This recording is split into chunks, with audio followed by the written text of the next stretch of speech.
Good morning and welcome to Sports and Shorts Tailgate Edition right here on 92.9 KVRE, online at kvre.com and on iHeartRadio with Tracy Simpson. I'm Mark Oliver. Tracy, Bank OZK Arena was rocking last Saturday night. You and I were both down on the sidelines with our families. The Hot Springs Wise Guy. Hard to believe, Tracy, that the first season is almost in the books, but not quite over just yet. The guys punched their ticket to the Arena League Championship game with a 57-36 win over the Iowa Woo. What an atmosphere. Mark, exciting night. I'm sorry, Mark. I'm just to have to share it not only with my family, with you guys, man. That was such a bonus, and to be right there, the electricity. I guess that's the term I'm looking for, because it was electrified. The fans were there. Of course, the team just showed out. I don't know if you know this or not, but I'm gonna mention this here in a minute. Made the top 10 on ESPN this last weekend. So, Mark, man, what an exciting night. Yeah, absolutely. Behind superstar quarterback Jordan Ambrose, the Wise Guys hit the ground early. They never looked back, and now they're going to be heading to Duluth, Minnesota to take on the Harbor Monsters once again. But for all the marbles, Arena Mania 2 tonight.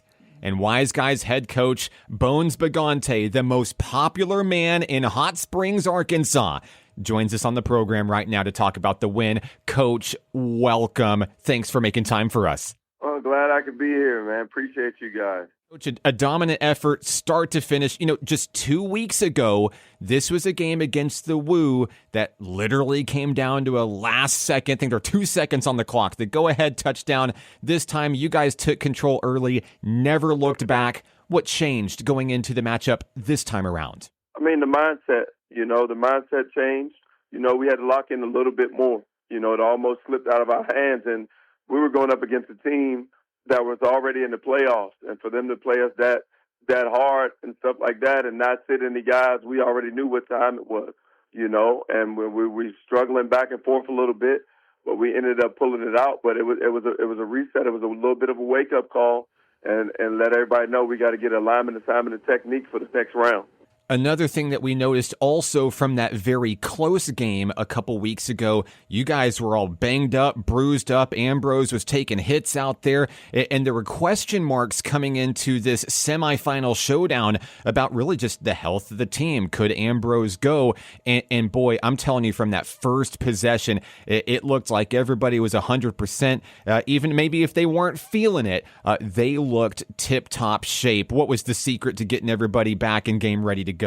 It was just one of those games that we just had to make it out of, and we had injuries and stuff like that. So when we end up getting the victory, using that momentum in the off season, when we had Spot City Therapy there helping us with their head trainer Allen there, he's just amazing at getting our guys back on the field. And treatment, ice, and a little bit of duct tape. Well, I'm gonna say, Coach, when it gets to that level and when you're getting in the playoffs like that, I know emotions also can make you ride very, very high. And then, of course, you could tell how it was just the emotion of the team. I'm not going to go into too far on what the celebration was afterwards, but you could just tell your guys were super focused. And injuries, I mean, I don't think it didn't play that big of a part, but the emotions, how are you going to be able to bring them back down to earth, get them ready for tonight's game, and get that W? I mean, we just got to just pay attention to detail. That's really it. Pay attention to detail. We got to stay even kill. We saw last week with Duluth, it was some questionable plays with them trying to get another team head, a couple punches thrown here and there, some late hits here and there. So I got to remind my guys that tonight we got to stay even kill. This game is about us. It's ours to lose tonight. It's all about us. If we execute the game plan, we will win the championship. And Coach, I'm glad that you brought that up because, fists were flying in the other semifinal showdown going on between Ozarks and Duluth. And I know a lot of the questions that the fans have this week are, we didn't really see or hear any news of ejections there. And maybe it's because it's a championship game and they want as many players as possible. What are your thoughts there? I mean, that's not up for me to decide. That's up for the league. Of course, I want a clean game because when you have things like that linger on later in the game, that's when real stuff occurs. When you let the little stuff slide, So that, like I said, it's not for me to put any more weight on than already is. I know the league is going to do a hell of a job with everything with the officiating staff and Arena Mania 2 on tonight. Now, before we go too much into the Duluth matchup, I want to talk a little bit more about the matchup against the Woo. When the final whistle blew, my eyes were on you, Coach, and something that occurred on the field, to me, and correct me if I'm wrong, looked like that you were trying to go get a very special souvenir to commemorate your win. Did you ever get your hands on the game ball after the game? Yes, I did. Thank you. It's one of those things that always happens when a coach gets a win or a big win. You want to get the game ball. One of the other players that grabbed it because we were short on balls for the game, and then he wanted one. So I just went up to him, grabbed him. Hey, this is what's trying to going on. And he looked out and gave it to me, and then I ended up getting him another one. Wow. So we took care of that.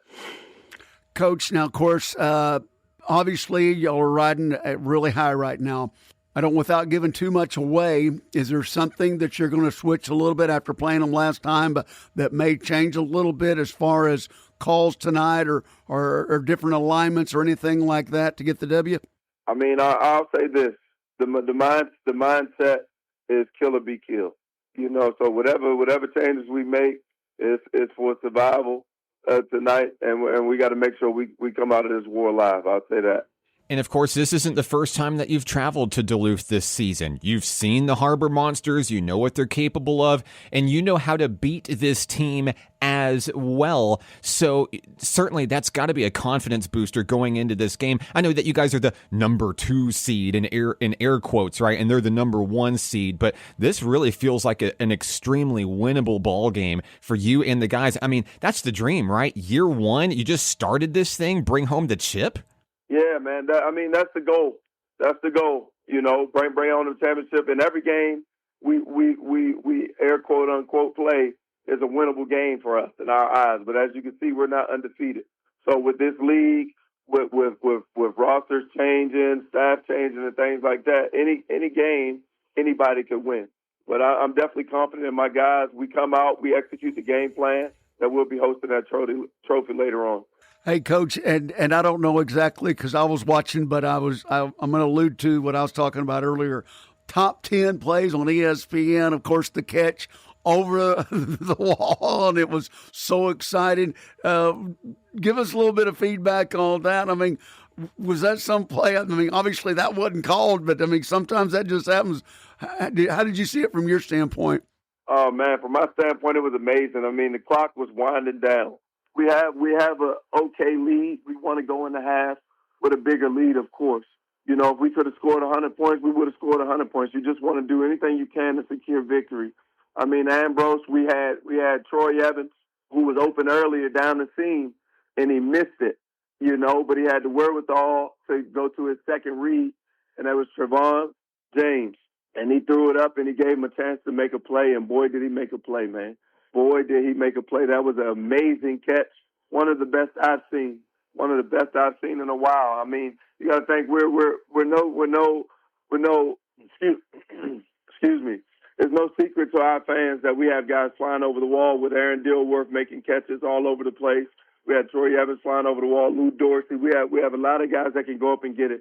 But for him to do it in that moment, in that particular play, that's huge, man. That'll definitely go down in the Hot Springs Wise Guys history. Yeah, absolutely. And it goes to show that these guys aren't out there just to be entertainers. They're hungry. They want to win. They want to put their bodies on the line. They're taking huge hits. I mean, there's no out of bounds, right? Sometimes there's a lot. It's like a hockey game, colliding into the walls, going over the walls. But it's also about the exposure, right? Now, the Hot Springs Wise Guys are known on the national stage, on ESPN's Top 10 Plays on SportsCenter. And and all year long, the exposure's been there.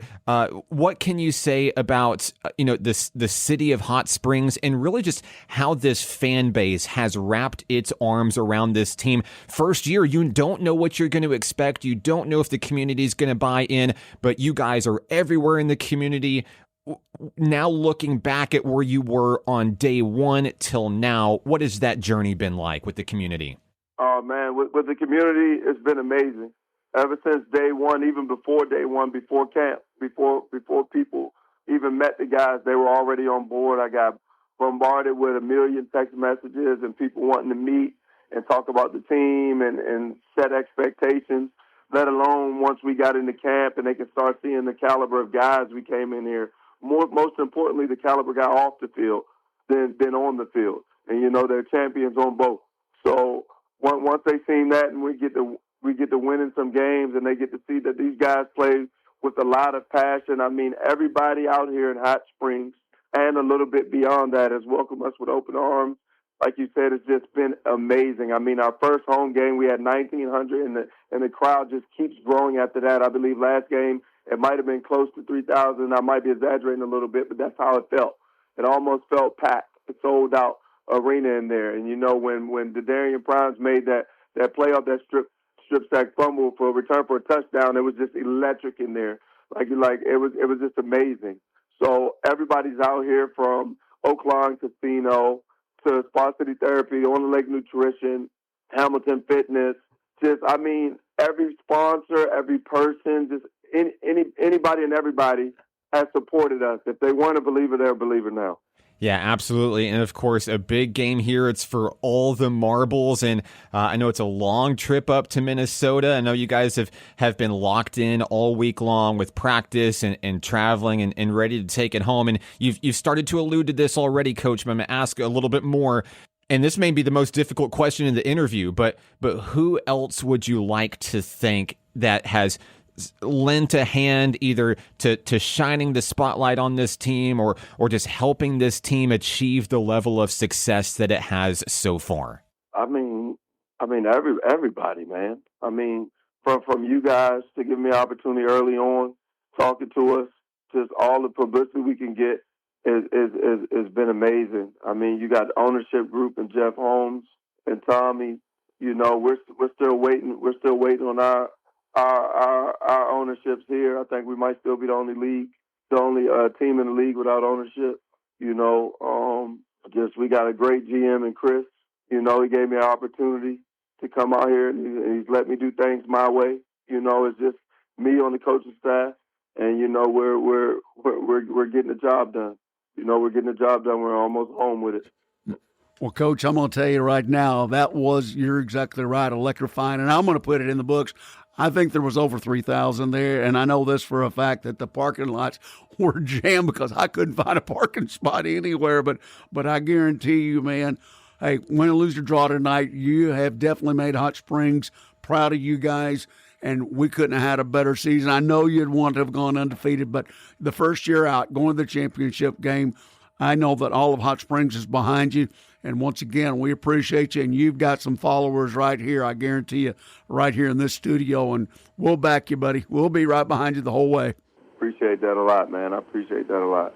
The most popular man in Hot Springs is Bones Bagante, the head coach of Hot Springs Wise Guys Arena Football. Good luck tonight in Arena Mania 2, taking on the Duluth Harbor Monsters. More to come on Sports and Shorts Tailgate Edition. Our high school football summer preview series continues when we come back on 92.9 KVRE and on iHeartRadio. Second quarter coming up.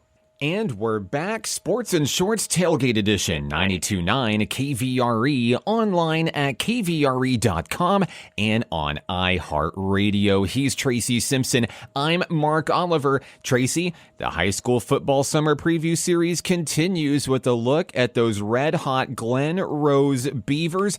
Glen Rose started 0-3 last season and then swept 4-3A conference play with 7 straight wins before falling in the playoffs, but they are back. They are hungry, and they're ready to start the road to Little Rock. Coach Stephen Keener joins us on the show this week. Coach, Let's talk about last year first. What do you feel like was that turnaround for the team last year, and how do you plan to maintain that momentum going into a clean slate this fall?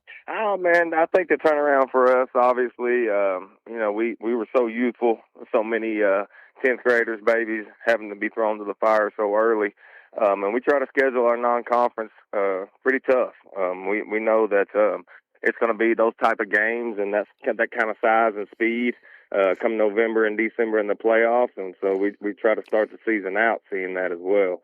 So we knew going into it, as youthful as we were, and going against 4A, 5A, that 3A to close out, that it was going to be tough, and it was. There was two of those games got a little out of hand for us, but and we were right there battling all the way down to the wire against 4A Malvern as well. That ended up going, I think, undefeated all the way up until the last game of the season against Arkadelphia, regular season play. But getting through that little 3-week bender right there, going against some 3 really good programs to start the season.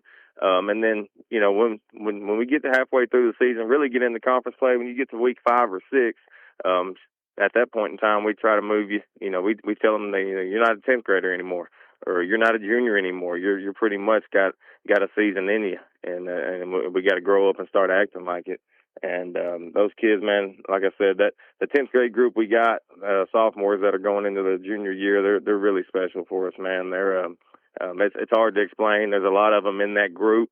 They got really key pieces to the puzzle across the board for us on both sides of the ball. And they got anything you can ask for from a leadership standpoint and so forth. And then I really just think it got into conference play, and we needed those guys to get that time and those minutes under the lights, under their belt, and get them comfortable playing big boy football. And it took to about week 4 or 5 and 6 to get into that groove and that momentum. And so I think that's all it was getting our feet wet, getting some babies time under the lights, and getting used to what Friday nights were going to be like. And they did that and did it in a hurry, and thankfully they did. And of course, Coach, hats off to you as well. I know that you won't toot your own horn, but here's the deal. A team can lose the first 3 games of the season, and that can be demoralizing for a young squad as well. That could really hurt the confidence out there, and it'd be real easy just to wave the white flag and say, hey, we're just going to grow, and, all the buzzwords or whatever. We're just building for next year. We're building for next year. No, you guys took the reins, especially when it got to conference play, brought home the conference championship, 7-0, sweeping conference play. Of course, we know Glen Rose very, very well from seeing them all the time when it was Fountain Lake and Glen Rose, and of course seeing you as a player. Now we're seeing you on the outside looking in, embracing that head coach role, and congrats on your first conference championship, by the way. But I correct me if I'm wrong, but I see the way that this year planned out last year, and I see the same thing that I see every year. Glen Rose is never out of it until that very last whistle at the end of the season. Absolutely. I think, as you said, starting out anytime over like that, especially going, the first 3 games that way, is extremely tough no matter how old you are.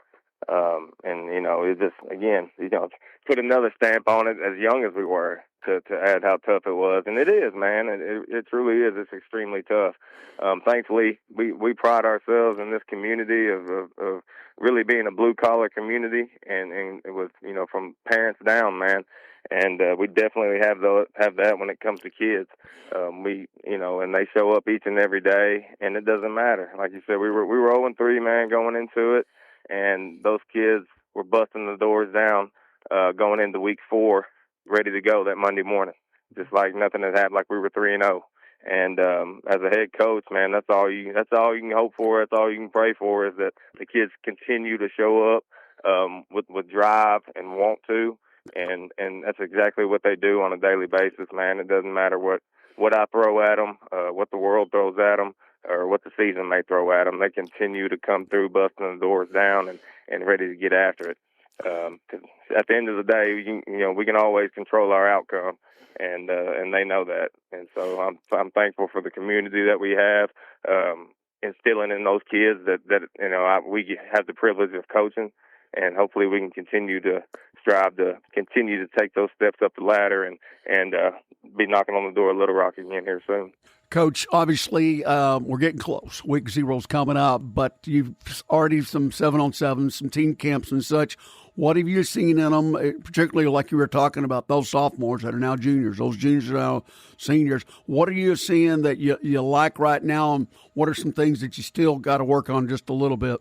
Right now, what I'm loving is the confidence difference in just 365 days. It's a completely different, and it's a special thing to watch the growth of what a sophomore was to even his junior year. A 16-year-old body to a 17-year-old body is drastic, and then obviously what it can do to you mentally as well.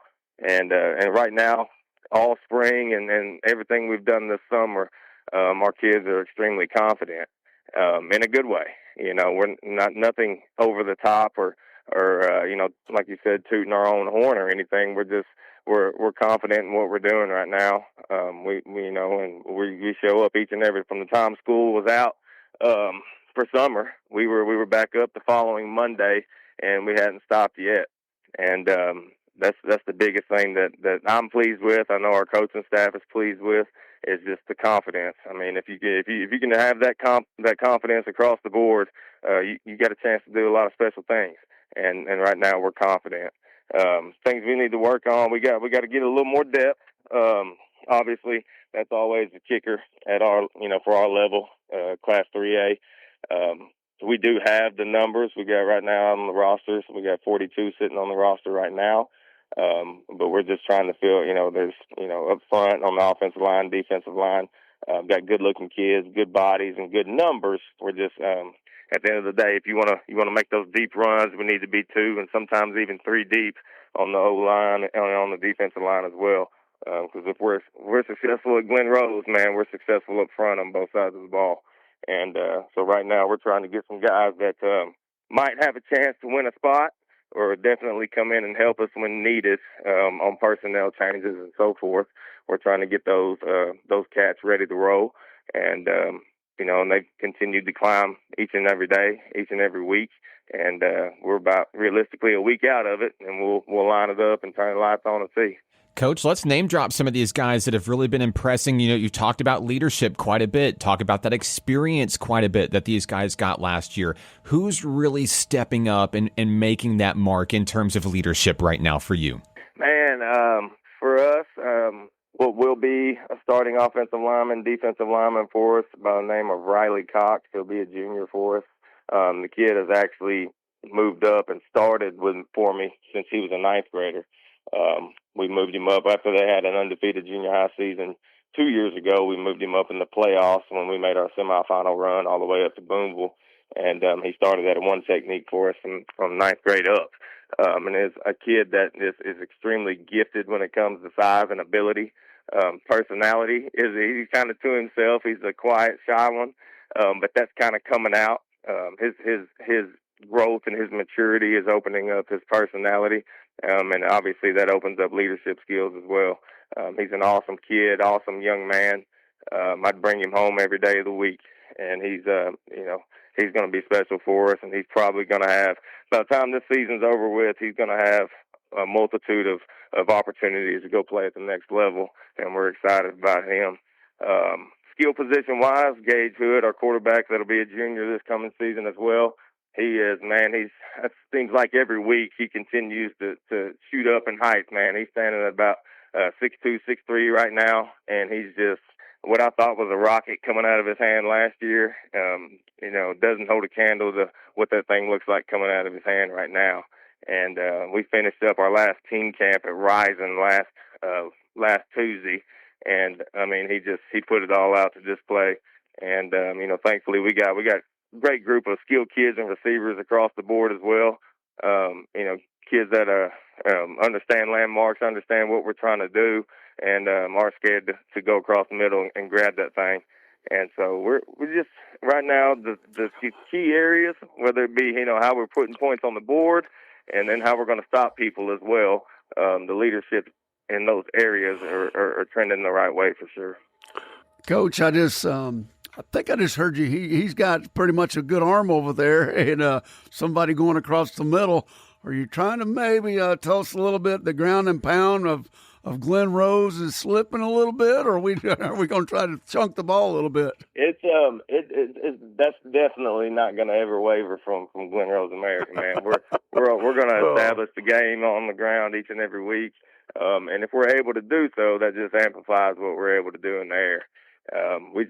Since I've been back, honestly, we hadn't had a kid that can stand tall and toss it around like this young man can, and it's just an exciting thing. So if we're able to continue to do what we do as a program and establish the game up front on both sides of the ball, it's gonna make us in these Friday nights around here a lot more exciting, because now we're gonna be able to toss it around a little bit too.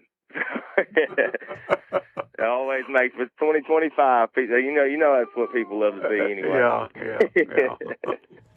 We talk about football culture and Glen Rose. This is a culture of winning. Multiple conference championships in a row. You technically changed head coaches. You guys have the same last name, so it feels like just an easy transition there. But another big tradition associated with Glen Rose is really the community. The community expects this team to win. The community backs, supports, and loves this team, this program. What can you say about that community connection, the deep roots that it has, and now that it's your show, now that you're at the helm, how do you help keep that community connection strong? Man, like you said, obviously everything has to be established, and this program was established well before me. Back in the days when Billy Elmore was the head man, and then the transition to Mark Keener, and then to myself. So the recipe around here it's been done. It's been implemented, and all I did, like you said, I was fortunate enough to get the job now, and I didn't do nothing but continue the same recipe that we've always had around here. I didn't change anything from an off-season standpoint to a philosophy standpoint on either side of the ball whatsoever. I just tried to, obviously what's been going on around here has definitely been working and trending the way that championship program does. And that's all I did, man. It was honestly the easiest transition that could have happened. And we're continuing to do what these guys did here 25 years ago. And at the end of the day, football is football. The game changes as far as schematics, and so forth. But at the end of the day, toughness, effort, and want to is your three factors when it comes to the game of football. And we breed those kids around here for sure. Coach, nothing like a clean slate, a fresh start, and a year full of possibilities. We're excited for Glen Rose Beavers football this fall. Good luck this year, and hopefully we'll be talking to you about a deep playoff run coming up later in 2025. I sure hope so. Yes, sir. That's always the plan. Coach Stephen Keener of the Glen Rose Beavers joining us here on Sports and Shorts Tailgate Edition. Don't go anywhere. More football coming your way next right here on 92.9 KVRE.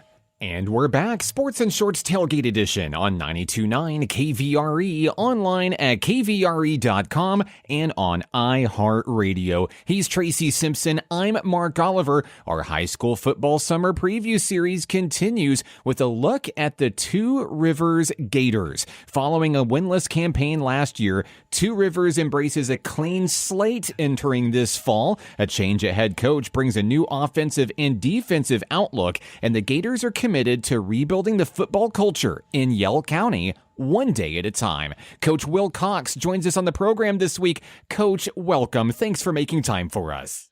Thank you all for having me. Excited to be here. So, Coach, this is not your first rodeo. Two Rivers is a program that's in desperate need of an overhaul on the football side. Why was Two Rivers the right move for you? Two Rivers is an exciting place. This is a place that you look at the facilities, you look at the investment that these communities have put into this school district.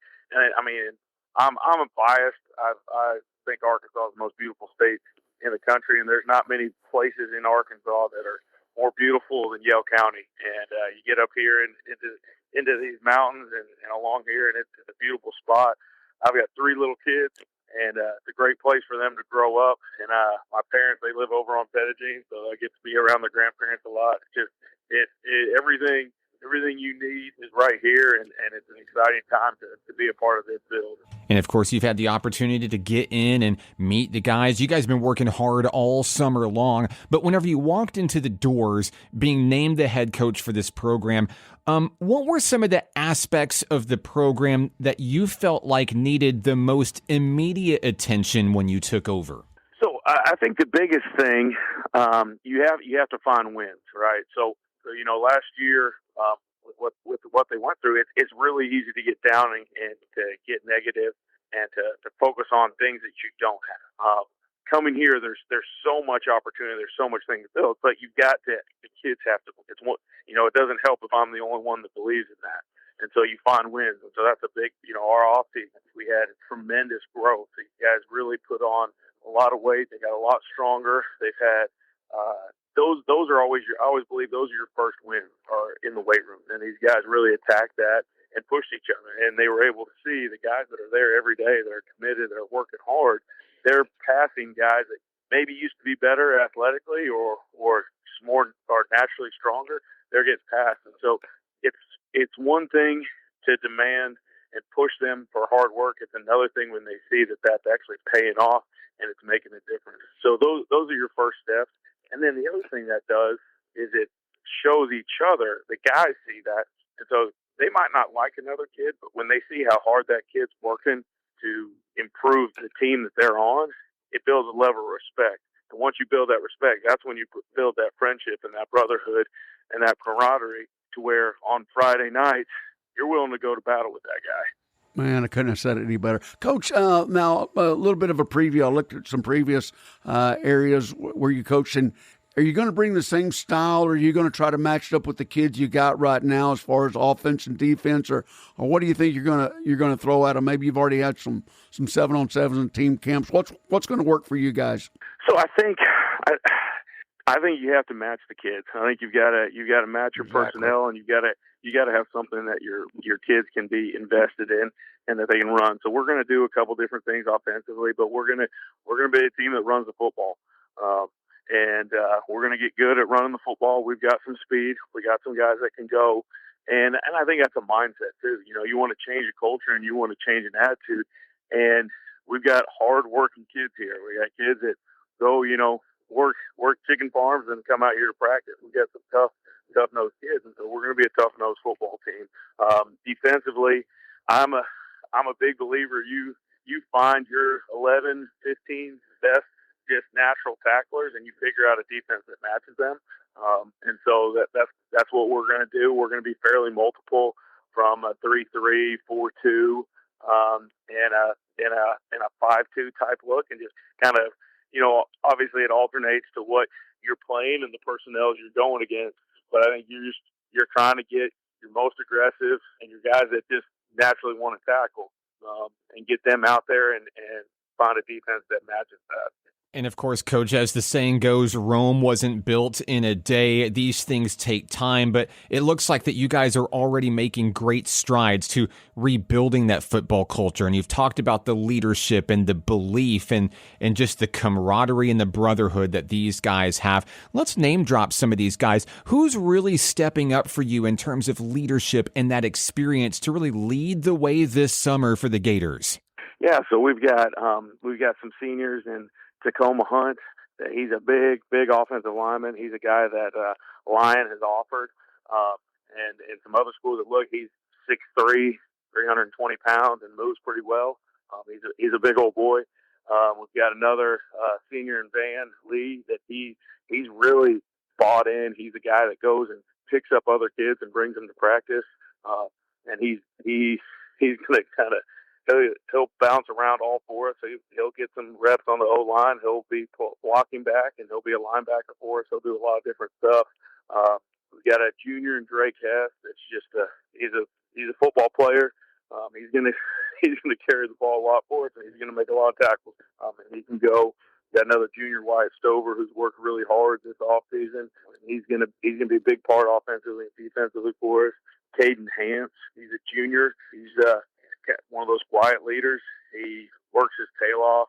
He had the most workouts of anybody in our program in the summer, and he's a big kid. He's put on He was 220 when I got here in February, and right now he's almost 260. He's about 258 right now.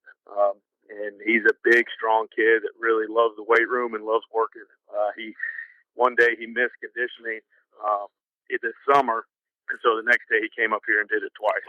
So he's a great kid, works his tail off, and just a lot of guys that are really bought in. And I think that's the key when you're rebuilding the culture and you're trying to change it, is focusing on guys with the right attitude and the right work ethic.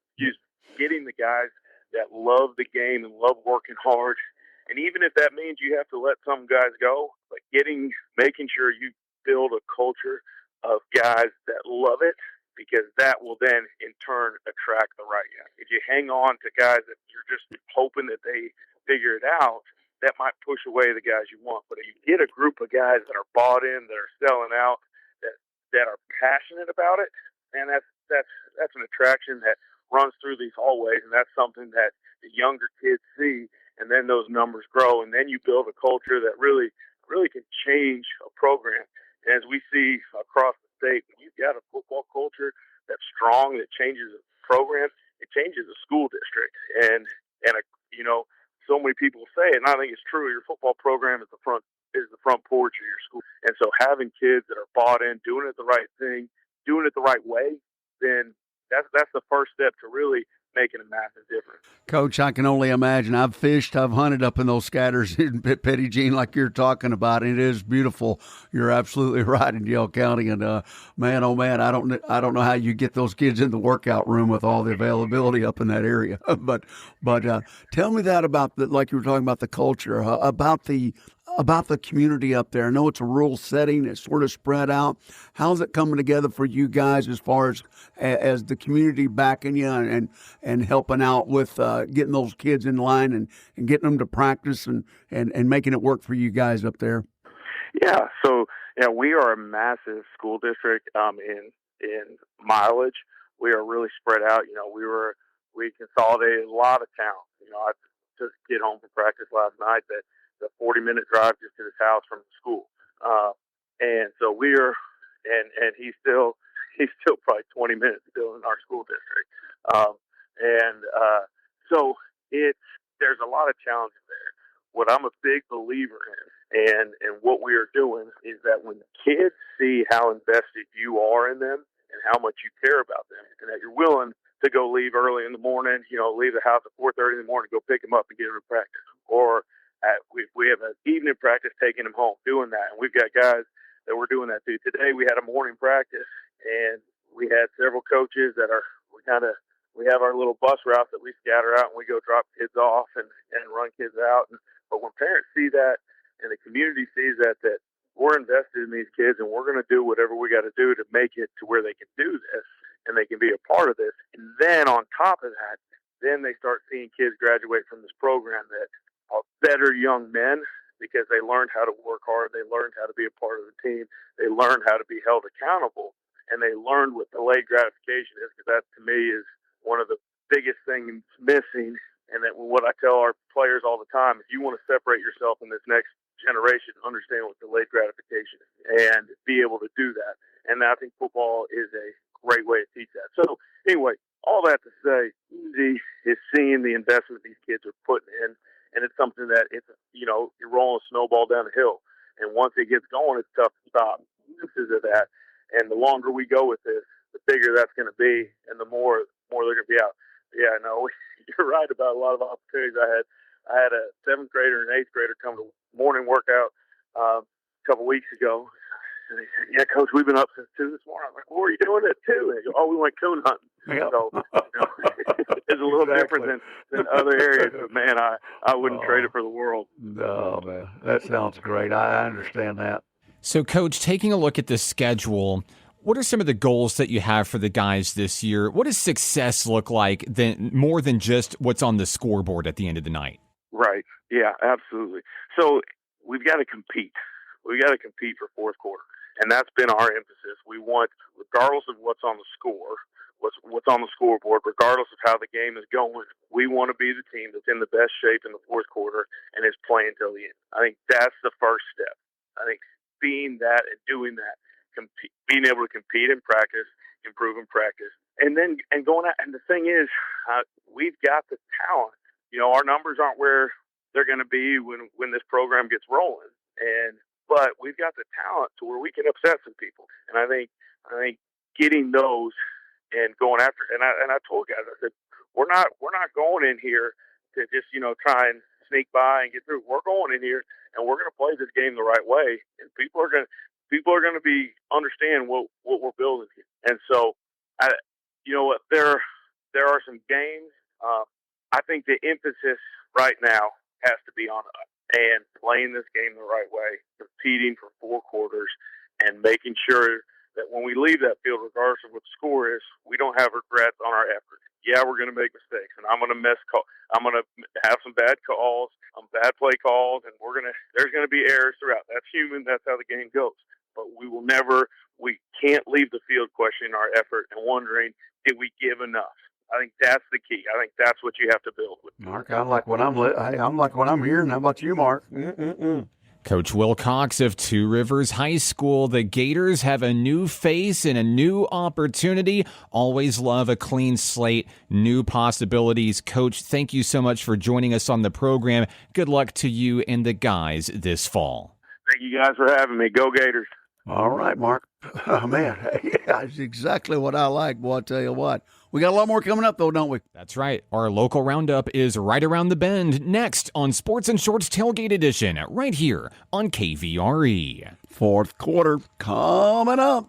And we're back. Sports and Shorts Tailgate Edition 92.9 KVRE. With Tracy Simpson, I'm Mark Oliver. Tracy, I was a special guest at Dickey-Stevens Park last week for a huge announcement. We begin our local roundup with a look at the National Park College Nighthawks. NPC was selected to participate in the inaugural Natural State Baseball Showcase. The team announced during a press conference on Thursday at Dickey-Stevens Park, NPC is going to join 8 other junior colleges in Arkansas, all competing in the showcase. This is going to be the biggest, best stage in Central Arkansas to show off your squads and what you have in front of 4-year coaches and baseball fans from all around the state. There'll be more than 450 student athletes featured in the showcase, and I am super excited. It's going down October 10th and 11th at Dickey-Stevens Park. The Nighthawks will play SAU Tech at 9 a.m. on October 11th. And at 2 p.m., they'll take on North Arkansas College that same day. Mark, you're exactly right. What a great opportunity to, just what you said, show your stuff. And in front of some of these scouts and 4-year programs, and that's what it's all about. Continuing your education is one thing, but to get to be able to play the sports you love and to go on after this and meet more folks. And when I say meet more folks, these guys are going to be there at that one day, in a couple of days, and they're going to see other guys that may be, on the same team as them down the road or something, but they're also going to get to share stories and mix and mingle. And I know a lot of it these days with the social platforms you have these days takes a lot of emphasis out there, but getting to be around somebody, say if you're trying out for shortstop or if you're a pitcher, and then seeing their style of play and stuff can really make a kid better. It can also make him better as far as social. And so this is something that they can experience together and come away with it with nothing but a plus. And I got to congratulate all the the parties involved in this, but also something special for the kids. It's pretty cool. Yeah, they're enemies on the battlefield when they're playing against each other, but the truth is that they're all in one team representing Arkansas. And these 2-year colleges, these junior colleges, they've embraced the fact that they are, by textbook definition, a stepping stone. Athletes come in, they're looking for their next home, and NPC knows that. All these schools know that, and they have done everything they can using the connections that they have, with Rich Thompson being a former Arkansas Traveler and so involved with the baseball community, of course, being a former MLB major leaguer. They use all the connections they have to international make sure too. That's right, with the Aussie Drop Bears being in this week, and it's incredible. It's incredible. And of course, speaking of the Arkansas Travelers and National Park College, the two combined forces last week as well over at the Travelers game. The Arkansas Travelers Youth Foundation donated a $4,000 scholarship to the NPC Athletics Department to support a future student's journey through college athletics. It's incredible. It's incredible, the partnership. And, of course, hats off to Lance Restum and the Arkansas Travelers Youth Foundation for everything they do furthering the game here in Arkansas. Well, no doubt, Mark. And then him being here the other day, of course, he had a speech in front of some local Rotary Club members and addressing that, just like you talked about, giving out those scholarships and dropping the name on local schools here. That and not only, and here's the kicker: it's not only during baseball. I mean, you think of that, but what he's trying to do is influence kids to get off the couch, and that's the biggie right there. And of course, it's a lot of it's baseball. I know that my son coaching up at Bigelow, they got some bats and some shoes from it and stuff, but the monetary part of it is huge to further these kids' career. And the bottom line is academics, and he said that straight up front, is academics and getting them a future in not only a sports end of it, but also in the community and in their career, which is unbelievable. Lance has done a great job over there. Of course, you've helped out tremendously, and you know what the impact is like having kids of that age. Bats, shoes, cleats, they're not cheap. It's all expensive. Even just the registration fee to put your team in these leagues is expensive. It's expensive these days. But congratulations, though, to you guys. Good job. Good job. And, of course, as we talk about baseball, we can't forget going on right now at the Convention Center, downtown Hot Springs Baseball Weekend. Coming up at 1 o'clock today, talking pitching with Kansas City legend Brett Saberhagen. At 2:15 today, Hall of Famer Ferguson Jenkins. At 3:30, the greatest catcher in baseball history, Johnny Bench. And at 4:45 this afternoon, Ask the Pros with Johnny Bench, Fergie Jenkins, Bill Lee, Steve Garvey, Brett Saberhagen, and, of course, the Mad Hungarian, Al Hrabosky. You got to make your way down to the Convention Center. Hot Springs Baseball Weekend going on right now. That's our show, Sports and Shorts Tailgate Edition, every Saturday morning at 10 a.m. right here on 92.9 KVRE and online at kvre.com. You can text the show at any time, 501-915-1300. For Tracy Simpson, I'm Mark Oliver. We'll see you next week. Thanks for listening. Game over.